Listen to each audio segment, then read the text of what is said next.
அடிபணிந்து கெஞ்சிட மாட்டோம். குண்டாந்தடிகள் வந்தாலும் குண்டு மலையே பொழிந்தாலும் சிறையின் கதவுகள் திறந்தாலும் கல்லறை கதவுகள் திறந்தாலும் அஞ்சிட மாட்டோம், அஞ்சிட மாட்டோம்.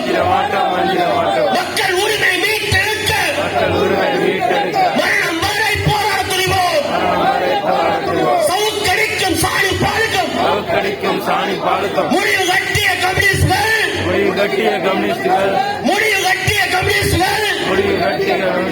வருகின்றோம். மயிலாடுதுறை மக்களுக்காக போராட வருகின்றோம். விடமாட்டோம். கோரிக்கைகள் வெல்லாமல் விடமாட்டோம். ஜிந்தாபாத். வர்க்க போரின் ஈட்டி முனை கம்யூனிஸ்ட் கட்சி ஜிந்தாபாத். வர்க்க போரின் கேடயமாம் என்டியூசி ஜிந்தாபாத்.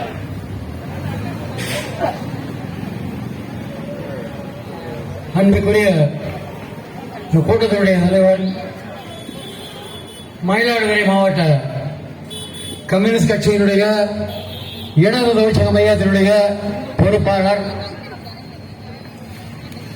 தொடர் வீரச்செல்வன் அவர்களே, செம்மனார் கோயில் பகுதி வாழ் பொதுமக்களே, இடது தொழிற்சங்க மையத்தினுடைய தோழர்களே, உங்கள் அனைவருக்கும் என்னுடைய வணக்கத்தை தெரிவித்துக் கொள்கிறேன். செம்மனார் கோயில், மயிலாடுதுறை, தஞ்சை மண்டலம் ஒரு காலத்தில் இடதுசாரி இயக்கத்தினுடைய கோட்டையாக இருந்தது. செங்கொடி இயக்கத்தினுடைய கோட்டையாக இருந்தது. தஞ்சை, ஒன்றிணைந்த தஞ்சை, தஞ்சாவூர், நாகப்பட்டினம், திருவாரூர், மயிலாடுதுறை என்று இப்போது இருப்பது எல்லாமாக சேர்ந்து கீழத்தஞ்சை, மேலத்தஞ்சை என்று அன்று அழைத்தார்கள். தஞ்சையிலே நமக்கு சமீப கால வரலாறு வெண்மணியை தெரியும், கீழ்வெண்மணியை தெரியும்.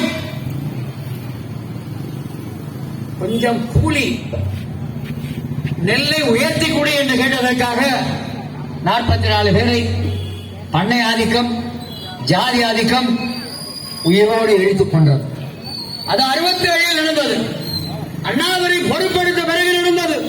அதற்கு முன்பாக காங்கிரஸ்காரர்கள் ஆட்சிக்கு வரும்போது, வெள்ளைக்காரர்கள் இருக்கிற காலத்தில் இந்த பகுதி முழுவதும் சாமானிய மக்கள், ஏழை எளிய மக்கள், குறிப்பாக தலித் மக்கள், வன்னிய சமூகத்தைச் சேர்ந்த ஏழைகள், குத்தகை விவசாயிகள், வார சாகுபடியாளர்கள், இவருடைய நிலைமை எப்படி இருந்தது?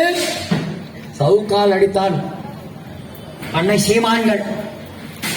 இந்த பகுதி முழுவதும் நிலம் 100 ஏக்கர், 1000 ஏக்கர் என குவிந்திருந்தது.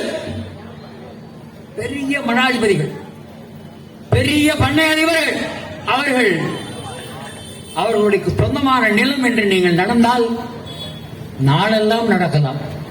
அவ்வளவு நிலம் வளைத்து போட்டு வைத்திருந்தார்கள். எதிர்த்து கேட்பவர்களை சவுக்கால் அடித்தார்கள், வாயிலே சாணிப்பால் ஊற்றினார்கள். அப்போதுதான் கம்யூனிஸ்ட் இயக்கம் அங்கே வந்தது. இந்த சவுக்கடிக்கும் சாணிப்பாலுக்கும் முற்றுப்புள்ளி வைக்க உழைக்கிற மக்கள் ஒன்றிணைய வேண்டும் என்று சொன்னார்கள். அப்படியானால் பண்ணையாட்களாக இருப்பவர்களும், குத்தகை விவசாயிகள், தார சாகுபடியாளர்கள், நீங்கள் ஒன்றிணைய வேண்டும். ஒன்றிணைந்து ஆதிக்கத்திற்கு எதிராக போராட வேண்டும் என்று சொன்னார். சீனிவாசராவ் வந்தார். தஞ்சையிலே மாற்றம் வந்தது, செங்கொடி இயக்கம் வந்தது. இப்போது இங்க என்ன இருக்கிறது? இங்கிருந்து ஒரு 60 கிலோமீட்டர் போனால் திருக்கோணை வரும். சற்று கூடுதலாக போனால் திருவாரூர் வரும். திருக்கோயிலிருந்து புறப்பட்டவர்கள் தான் இன்று தமிழ்நாட்டை ஆண்டு கொண்டிருக்கிறார்கள். மு.க. ஸ்டாலின் அவருடைய தந்தையார் கருணாநிதி ஒரு காலத்திலே உண்மையிலேயே சவால் விட்டு ஒரு விஷயத்தை சொன்னார். தமிழ்நாடு மறக்காது. திராவிட இயக்கத்தின் பங்கு, சமூக நீதியிலே திராவிட இயக்கத்தின் பங்கு கம்யூனிஸ்ட் இயக்கத்தின் பங்கு குறிப்பிடத்தக்கது. ஒதுக்கி வைக்கப்பட்டிருந்தவர்கள், விலக்கி வைக்கப்பட்டிருந்தவர்கள், சூத்திரர்கள் என்று அழைக்கப்பட்டவர்கள்.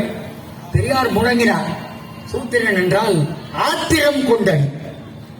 ஆத்திரம் கொண்டடிக்க சொல்லி இந்த பகுதி முழுவதும் இருக்கிற ஏழை எளிய மக்களுக்கு, தமிழ்நாடு முழுவதும் இருக்கிற ஏழை எளிய மக்களுக்கு உன்னை இழிவுபடுத்தினார்.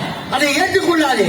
ஆத்திரம் கொண்டு சீறி எழு, சிறந்து எழு, கன்னத்தில் அடி.